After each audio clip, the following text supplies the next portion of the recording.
Las imágenes sonoras de los órganos mexicanos, de Beatriz Isela Peña Peláez. Es estudiante de doctorado y maestra en Historia del Arte por el programa de posgrado en Historia del Arte de la UNAM, licenciada en Historia por la Facultad de Filosofía y Letras de la UNAM. Participa del proyecto PAPIT, Arte de Comunidades, Otomías, Metamorfosis de la Memoria Identitaria, del Instituto de Investigaciones Estéticas de la UNAM. Ha tomado diplomados en Hermenéutica y Filosofía, de Semiótica y Cultura, por la UACM y el Instituto de Investigaciones Filológicas de la UNAM. Paleografía, archivística y emblemática por Investigaciones Filológicas de la UNAM. Introducción a la restauración de órganos tubulares por la INMA, entre otros. Estudios musicales en el INBA, intérprete de la Orquesta Típica Juvenil México. Artículos indexados y libros colectivos sobre temas de arte, semiótica, fenomenología y órganos tubulares. Ponencias en diferentes espacios académicos. Desarrollo y puesta en práctica de paquetes didácticos y materiales audiovisuales en proyectos del área de comunidades en la CNSPC INA de 2008 a 2009. Historiadora e historidacta del Proyecto Integral de Conservación y Restauración de las Capillas Familiares de San Miguel y Ixtla, Guanajuato, de 2007 a 2013. Asesora en paleografía y caligrafía de varios especialistas. Consultora en arte, gestión cultural y recursos humanos para las Secretarías de Gobernación, Hacienda y Educación Pública. La UAM Xochimilco, la FES Cuautitlán, UNAM. Coordinadora de módulos del Diplomado en Museología para la Secretaría de Hacienda y Crédito Público. Experiencia docente a niveles medio y superior y posgrado en diferentes instituciones. Apagamos la luz porque si no, no se ve bien. Todo. Sí. Ok, bueno, comenzamos. Esta ponencia pretende... Voy a tratar de apurarme muchísimo para poder escuchar algunos órganos diferentes.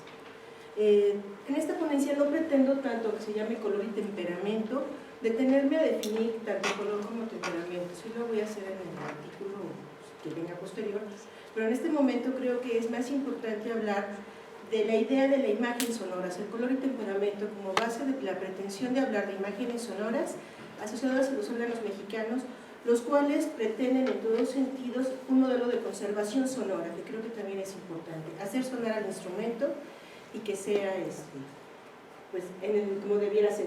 Bueno, de entrada, un agradecimiento a Daniel, que no está presente, que quería hacer. Ya son 14 años en el mundo de la organería, gracias a Daniel, y pues, creo que hemos cambiado un poco, que bueno que sí estás, José Luis. Por acá también ahí está la foto, ¿no? Bueno, comienzo hablando un poquito de lo que, cuando pensamos en la palabra imagen, vista como imago o como iconos, a pesar del sentido que tenían originalmente estas dos palabras del latín o griego, y que estaban concentradas en el concepto de una imagen mental, la cual era asociada a los procesos de percepción de por cualquier sentido de nuestra mente y que iba registrando diferentes situaciones y condiciones que nos decía que inclusive una imagen que nosotros inventáramos no es un invento, sino es una situación creada por esa experiencia que nos va a marcar y que nos va a definir y nos va a hacer ser quienes somos. Desafortunadamente, al paso del tiempo, se fue confundiendo el concepto de imagen y se fue perdiendo este sentido original y pasamos al punto de vista meramente visual. Oímos la palabra imagen y creemos que lo que nos van a mostrar es exclusivamente una imagen visual, cuando en realidad todas las imágenes pasan por procesos de percepción que se van alojando en diferentes espacios del cerebro, en los cuales pues tenemos diferentes momentos de asociación, que es como se van juntando y desarrollando los procesos de registro de imágenes o de panerones o de registros mnémicos, que a final de cuentas son elementos de la memoria que nos ayudan a significar cualquier percepción que tengamos. Obviamente, cuando hablamos del órgano, cada instrumento es individual. Estos elementos de temperamento y color van a definir el cómo suena cada uno de los instrumentos. Por la factura, la cantidad de flautas y por todos los elementos, cada uno va a tener particularidades que lo van a hacer único, y es como si fuera un individuo, como cualquiera de nosotros. Tiene una personalidad propia que está asociada no solamente al mueble, sino al cómo suena. Lo cual obviamente hace que esto se convierta en un elemento necesario cuando pensamos en la conservación. Un instrumento, y en un punto de vista como músico, un instrumento que no suena, para mí es triste y como si estuviera muerto. En cambio, un instrumento que suena está vivo, Y si aparte tiene el sonido que debería de tener, tiene la personalidad que lo ha definido. Y nos ayuda a nosotros como historiadores a entender también un registro histórico del sonido, que es algo que hemos olvidado y que al final de cuentas se convierte en un elemento que tenemos que tener en cuenta para comprender no solo al instrumento, sino a la sociedad que estaba en ese momento. Bueno, ahora pasemos a la primera parte. Esta es la parte más teórica, me voy a ir lento para que más o menos me entiendan la idea. Bueno, esto es lo que yo les comentaba. Todos los imagos e iconos, visto como lo queramos ver, a final de cuentas, imago como algo presente registrado por la vista, pero que después pasó a ser el todo también desde el latín, y el icono como cualquier registro que hagamos, y que a final de cuentas van a generar los dos un fantasmata, que es ese fantasma que existe en nuestra mente y que nos ayuda a identificar realmente las cosas, y que nos hace ver diferente un mismo objeto a partir de la experiencia que nos lleva a entenderlo. De forma que cuando tenemos imágenes visuales, por igual que una imagen auditiva, se va a registrar en nuestra mente un elemento y va a estar asociado a ciertos espacios cerebrales. De hecho, existe un estudio desde la neurofisiología donde se establece que aquellos que han sido músicos o tienen un referente musical tienen un desarrollo mayor del lado izquierdo, que eso es muy interesante, tal vez por el valor matemático, pero existe al momento de percibir una melodía, tenemos un doble registro y mayores cantidades de zonas se activan. Michel Chion plantea que el sonido fuera de su contexto, una imagen visual, perdón, fuera de su contexto, no nos dice absolutamente nada más que la imagen, no tiene espacio ni tiempo, solo puede ser significado como elemento lingüístico.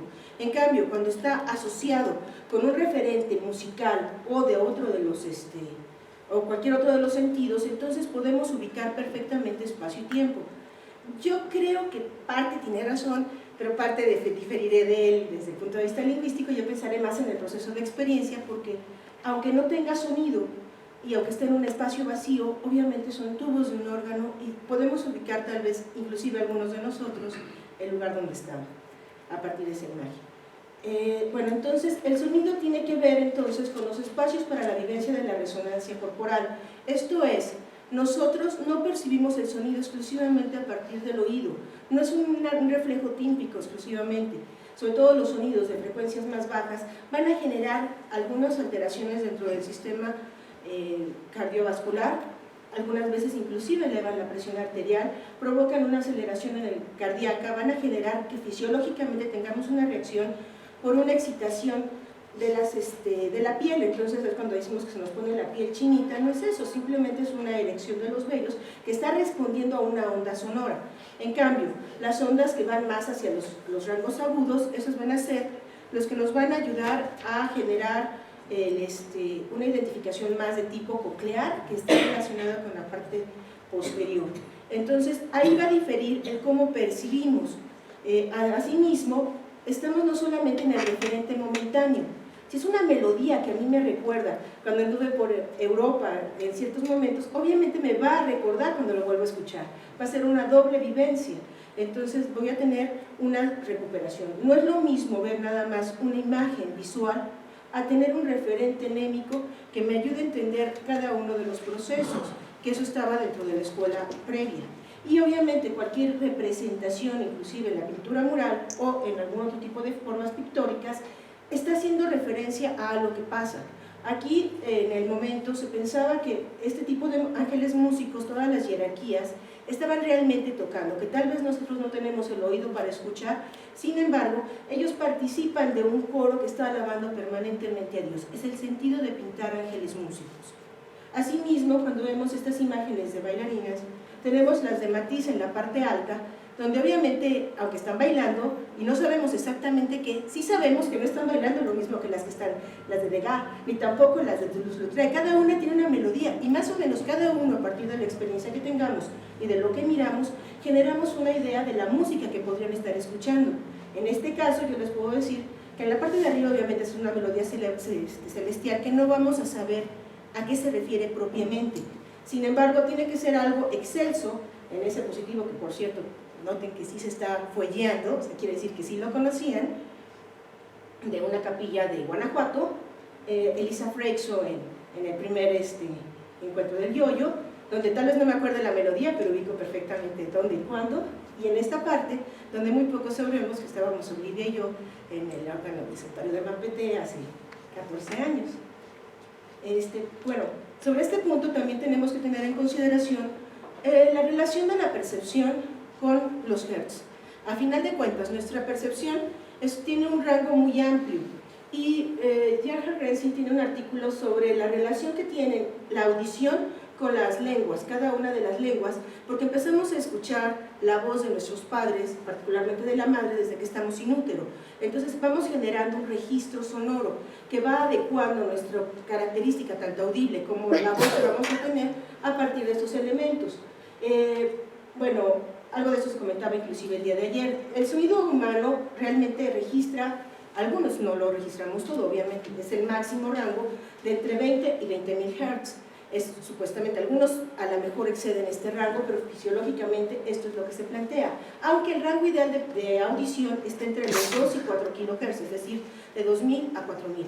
¿Esto por qué es importante? Porque nos va a ayudar a entender por qué hay ciertos grupos que tienen una asociación más fuerte con la música que otros. ¿Cuál es la voz que tal vez está un poco más centrada o el lenguaje que está más adecuado al gusto musical? Porque obviamente es la que va a oscilar en los rangos en los cuales está marcado.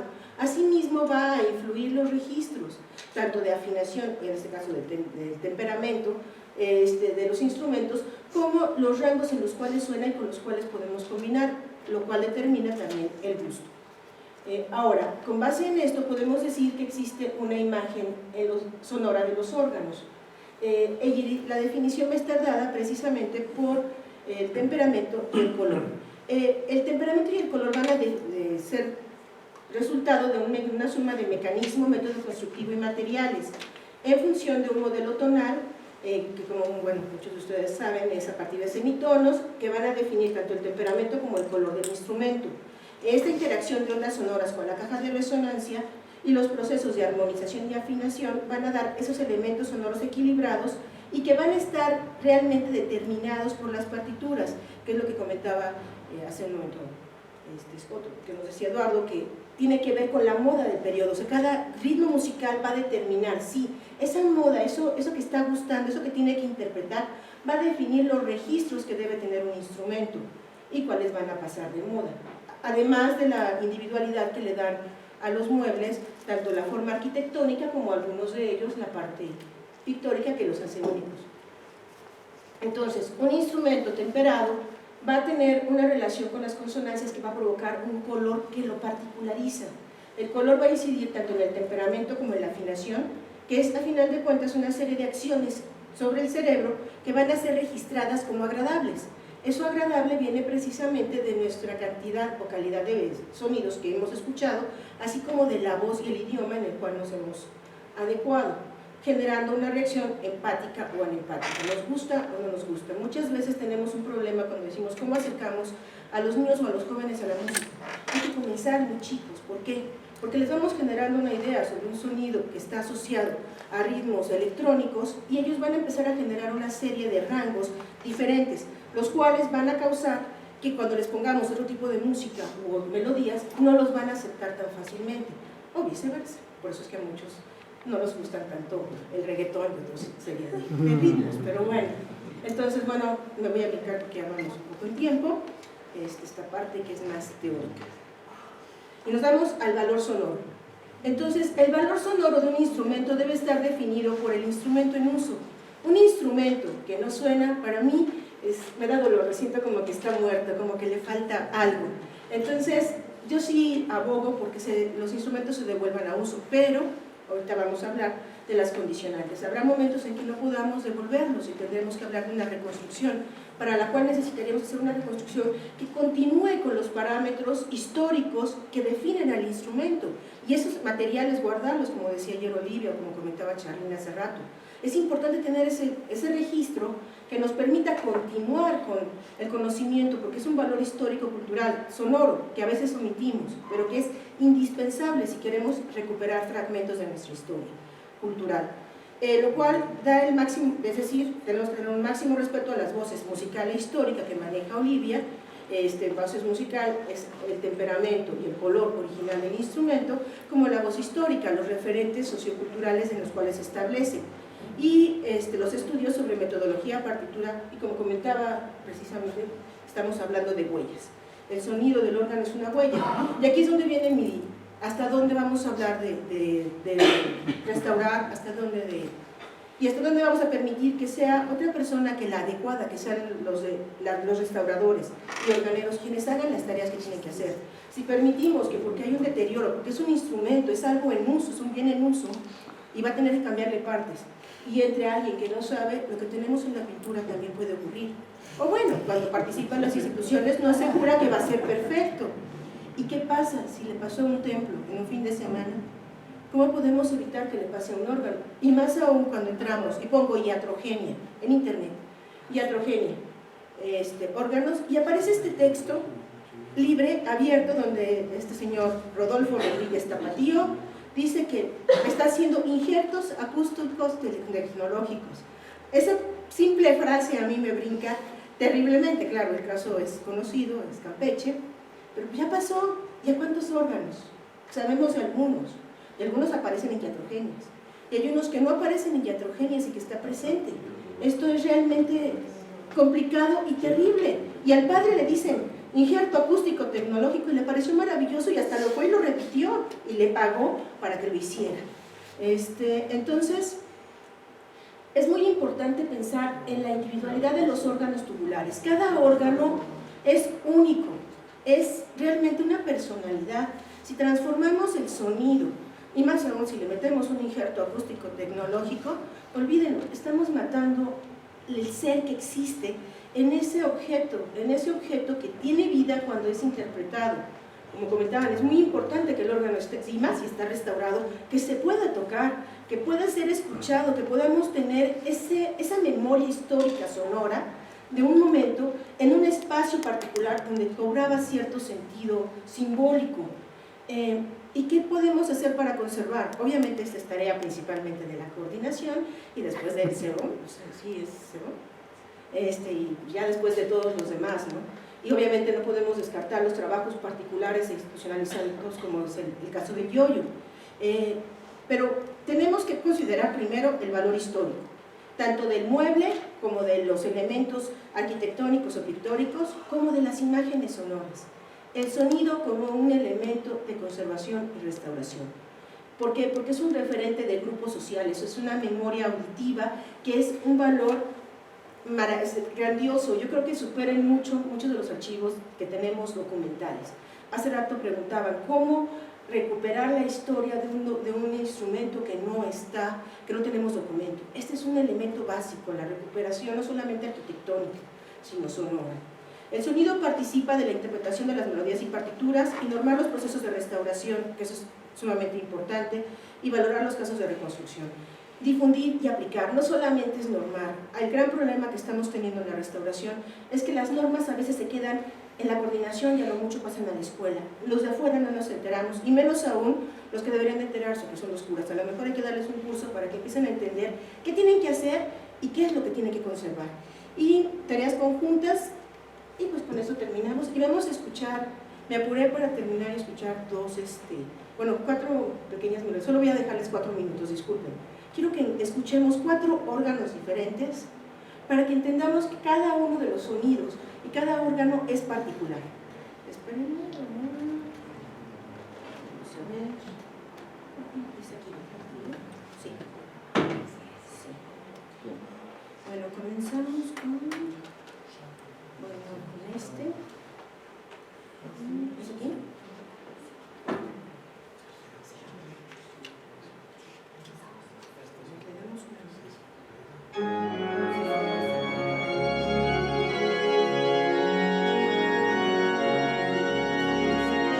Este es, según lo que dice el CD, el órgano de Bach. Es del Progress Works.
Vamos a escuchar 4 voces.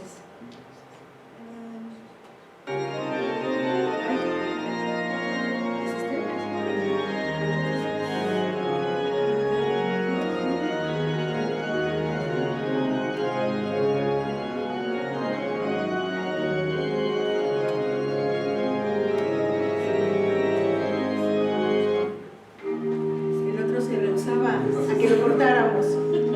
Este sí. El otro no quería dejar paz. Y anuncia qué órganos son para... ¿No? ¿Regresó? El otro se sostiene. El otro se supone que es, bueno, es el órgano de Bach. Este es la Cochaguaya, si no me equivoco. Este no es el órgano. Sí, este es la Cochaguaya, pues de Suárez.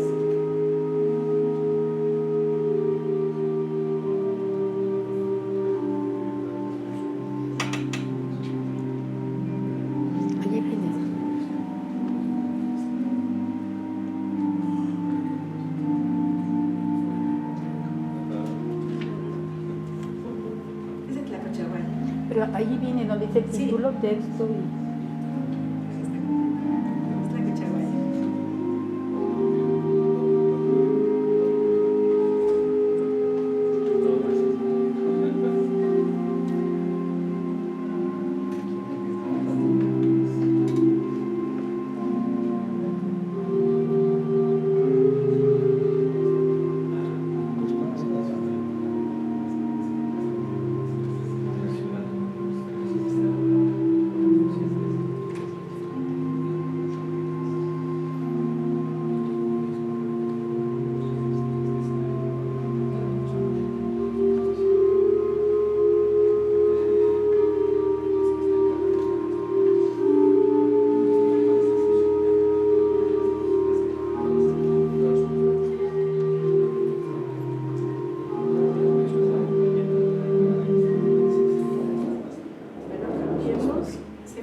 Eran diferentes. El primero es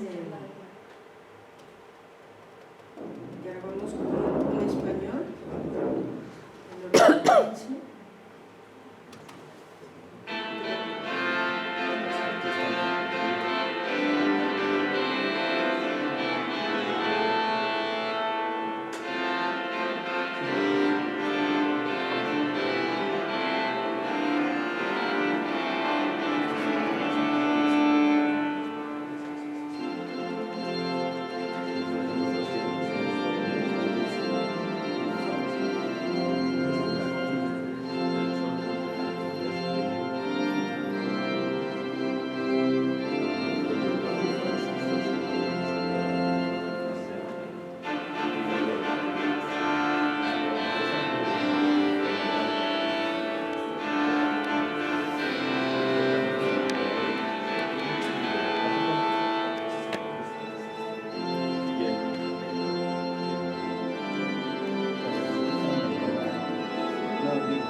Otro mexicano, el de la Catedral de Oaxaca.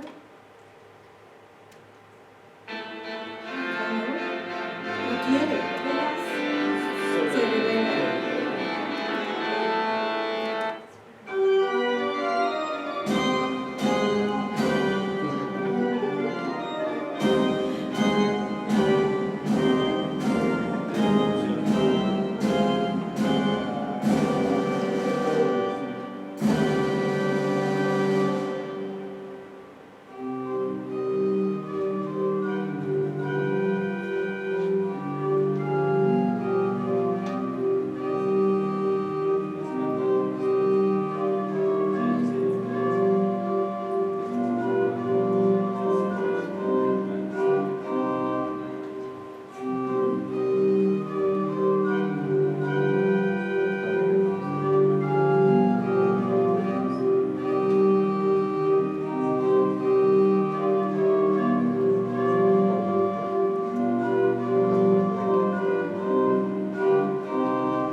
cortes y de los cambios.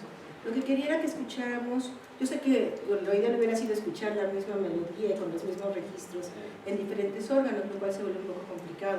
De haber escuchado melodías completas para que entendiéramos realmente el sentido de lo que quería mostrar. Pero a final de cuentas, aunque fueron diferentes, todos tienen una sonoridad particular, que eso es principalmente el sentido y esa es la importancia de conservar el sonido, para mi punto de vista. Gracias.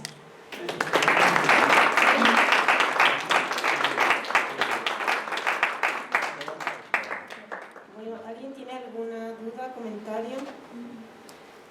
Yo tengo un comentario ahorita que, digo, es muy interesante todo esto y en cierto modo pues también el registro sonoro que se debe de tener de los instrumentos.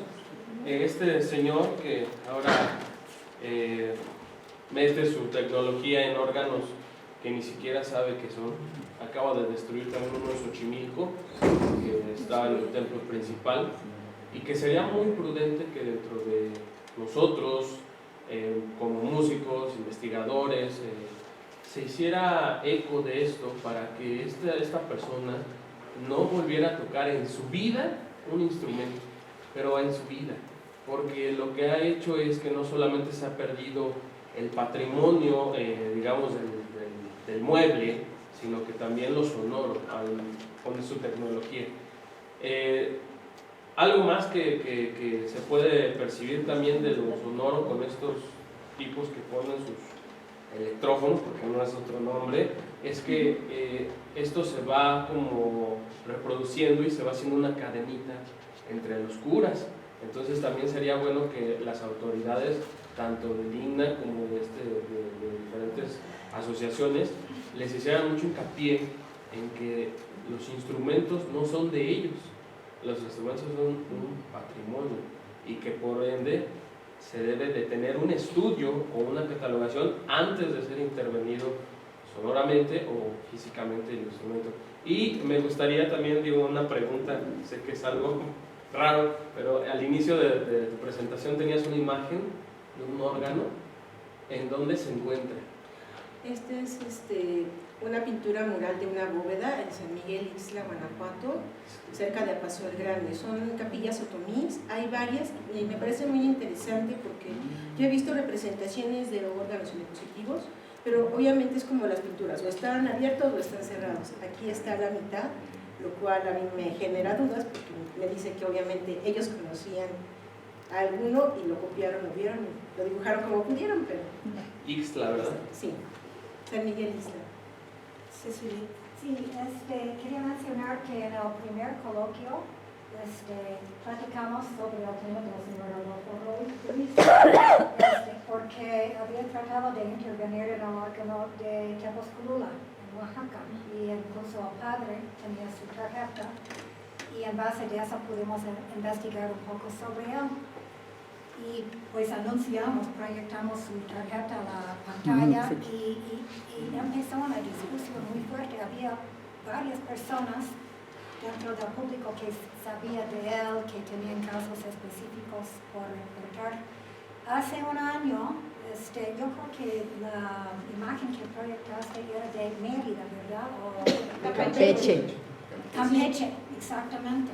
Entonces sí, yo también vi ese artículo, circuló en internet, mucha gente respondió diciendo que este señor debe de estar en la cárcel, no sé qué, o sea, todo en su contra, y lo reporté a Lina, no sé, tal vez, no sé si a ti, Norma o Mari Carmen, pero reenvié toda la información. Entonces, ¿qué ha hecho Lina? Pues justamente es la siguiente ponencia que tenemos. Bueno, ok. No la quemes. Nosotros tocamos ahorita, es la secuencia que viene para que podamos... A mí me pareció muy interesante, nada más comento sobre el caso, que puse iatrogenias, restauración órganos México, y me pareció el artículo, dije, wow, o sea, alguien lo tiene catalogado como un error de aplicación de una técnica, pero aún así sigue apareciendo en el periódico y sigue trabajando, entonces es una parte que yo creo que es muy delicada y complicada. ¿Atrás? Nada más un comentario con el afán de ampliar marcos de referencia. En programación neurolingüística hay una propuesta de que todo lo que nos entra y nos sale es a través de los sentidos y que cada uno de los sentidos tiene su propio código. Cuando hablamos de color es un código visual, en el caso del auditivo sí el timbre. Yo creo que sí es, digamos, sobre todo en el caso de especialistas, muy necesario distinguir entre lo que es una parte visual y lo que es una parte auditiva o una parte kinestésica. Cada uno tiene su propio código. Entonces, en el caso auditivo, que además es uno de los sentidos muy ricos, se conoce muy poco realmente. Entonces, para entrar, digamos, en el terreno del entendimiento del fenómeno sonoro, pues hay que establecer un marco de referencia y que vamos a entender por qué. Por color, mi referencia es visual. Desde los estudios neurofisiológicos, yo soy médico también, desde los estudios neurofisiológicos se maneja como color, eso color auditivo y color visual y color. Tenemos las diferentes referentes, sí existen. Tal vez no desde la programación neurolingüística, pero sí desde la medicina, sí se maneja las diferentes coloraciones, inclusive dentro del sabor. Entonces, y precisamente va dando diferentes tonos. Entonces, bueno, ese es